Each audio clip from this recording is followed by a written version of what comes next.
Good afternoon. Let us continue. Um, I didn't want to make a big video. That time when I was telling the story of a tortoise, but in continuing, let me talk about me now. How that the whole story links to me. Maybe you'll see the difference. Coming back to me, I'm a third born in a family of nine, seven girls and two boys. I love my family very much. I grew up sometimes having no shoes to wear, and sometimes at home we did not have enough food to eat. Just like any other typical African family that grows in poverty, that is raising children in poverty, that is raising children in unemployment. Because during that time, both my parents were unemployed. It is because of God's greatness that every night we had something to eat. He is indeed faithful. I was a hyperactive child, the one who's always in trouble, the one you do not question when she comes back crying from the street, because you will know that she started the trouble on her own. Now that I'm older, I know that I did not start trouble, but I was always assertive. My no was always no. There is something that happens in the society. People will know, even now it happens. It's called bullying. It is worse when you come from a family that is undermined, that looks like it is struggling. Other children think they have a right to bully you. So I think that time the activist in me was starting to say, I will not take any nonsense. But I was a child, and a girl child who doesn't have more strength and power to fight.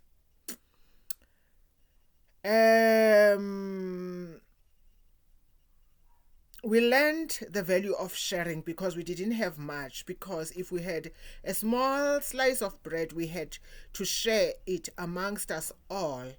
A lesson on its own, which is called sharing, because people cannot share these days. They are so selfish. My mother struggled a lot, but she managed to send me to a boarding school so that I acquire good education. And up until now, I don't know how she did that, but I know that she had a strength. She didn't have anything. She had a strength to acquire anything that she wanted, which is what she did for her children. One day she bought me a dress and said when she gave it to me, I don't have much, but I bought you this dress. I will tell you one day why I bought it for you. She only told me after my graduation when she said, you are my pride. My mother was a married woman, and we were born in marriage. Some of the struggles and emotional hurt and abuse was brought on us by my father's family, not by outsiders. I guess this was the devil wanting to steal the belief in family from us. He failed because there is nothing that matters as much to me and my siblings as our family. They come first, and I will do anything for them. My mother's family supported us through our lives, and we dressed well and we grew up well because of my mother and her family's efforts. I do not regret my background because I cannot change the past, but I can surely change the future. And dear reader, I did, and I still do. Growing up in Christianity is one of the things that made us strong. Even though we were raised in a religious manner, we saw a need to find God ourselves, and it helped us a lot in our journey of life. For me, I met God at an earlier age, and I grew up knowing Jesus as my personal Savior and Lord. It is through my journey with God that I met my pillars of strength.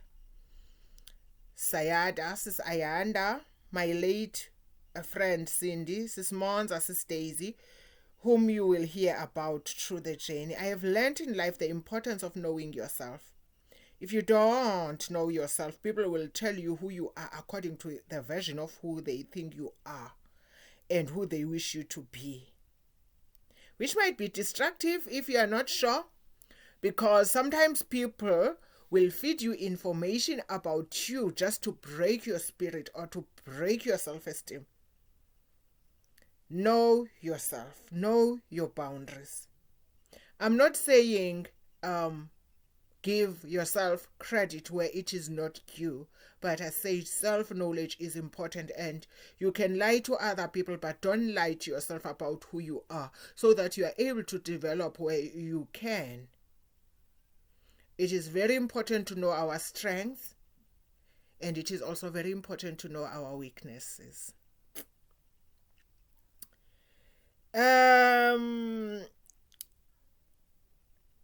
life, self-knowledge has helped me because if you know yourself and your identity, this self-knowledge helps to defend you and allows you to differentiate between constructive and destructive criticisms of you by people who have their own agendas. I have been labeled. I have been called names, and people believed they knew me. Yet nobody has managed to really know what's going on in my mind. I've been called unpredictable, nice, arrogant, confrontational, and even brilliant. The list is endless. The only thing that I know is that I am who God says I am. I can do all things through Christ who strengthens me. Self-knowledge has enabled me to be comfortable with name calling. To know that they could not call Jesus Mary's son, Jesus Christ Mary's son, they could not call him names because they did not know his identity. So a person who doesn't know your identity can really not call you names. They can call you names,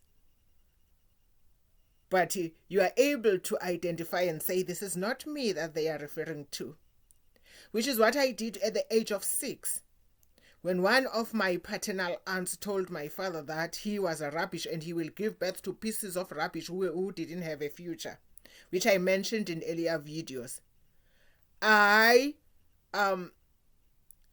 refused to accept that false prophecy, that negative prophecy. And I spoke the word, the healing word, into my mind. I spoke positive words. I prophesied positively to me and responded and said, she doesn't mean me because I'm destined for great things. I will not be a rubbish because God does not create rubbishes. She creates strong women. She creates successful women. He creates women who can stand up on their own, women who have a backbone, women who know exactly the journey to their future, to achieve what they wish for. And I keep on emphasizing that you don't need to have money. You don't need to have a rich background. You only need to have a dream bigger than you. And it is that dream that helps you to achieve anything in life.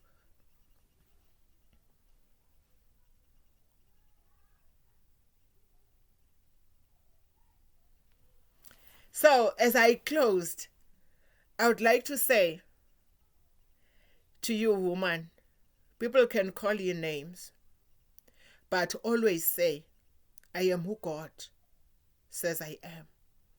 I can do all things through Christ who strengthens me. I cannot allow all the labeling and name calling to influence my thinking negatively about who I am. I will be standing up and I will be confident. And I will use my confidence to conquer the world. Confidence is beautiful. When we are confident, we can achieve anything that we want in this world. There was a story that I heard about a frog. The frog went to a race with all other frogs. People were cheering and were saying all negative things to the frogs to an extent that they were influenced by those negative cheers.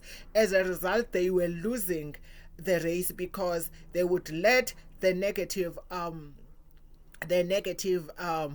cheers or the negative loud words influence their thinking, influence their mind. We have to protect our mind from negativity. We have to be optimistic people who refuse to be influenced by the negative around us. They noticed that there was a particular frog who continued no matter what, who was not losing strength at all. The frog continued, and won the race. When he got the title for winning the race, they realized that the frog was deaf. It means he did not listen to all the noise he was hearing. He stayed focused. And I like to tell people all the time and say, pray first, aim high, and stay focused. And when you are focused, you don't let any negativity, to discourage you. Stay focused to your dream. You prayed. You have a deal. You presented your case to God, and God promised you that He will be with you. Now, you don't have to hear to all the negative cheers. You can take the positive cheers because they are meant to take you to make you to go forward. Forward we go, not backward. May God bless you. I will come up with all the chapters. I'm into women. I'm into women's beauty. I'm into women's confidence. I'm into women's everything. I would like us as women to stand up because the world has been unfair to us. As I say that, I do not forget boys. I'm a mother of one, and my only child is a boy or a man. So I do not forget about them. But first, I'm into women because a lot has happened to them. A lot has happened to me. I need to first heal from that. I need to first influence other women to heal. Then when they heal, I will be able. It is when we are a healed society that we will be able to go back and pull our children and produce children who are healed, children who are influenced by our positive attitude. May God bless you. Love you all.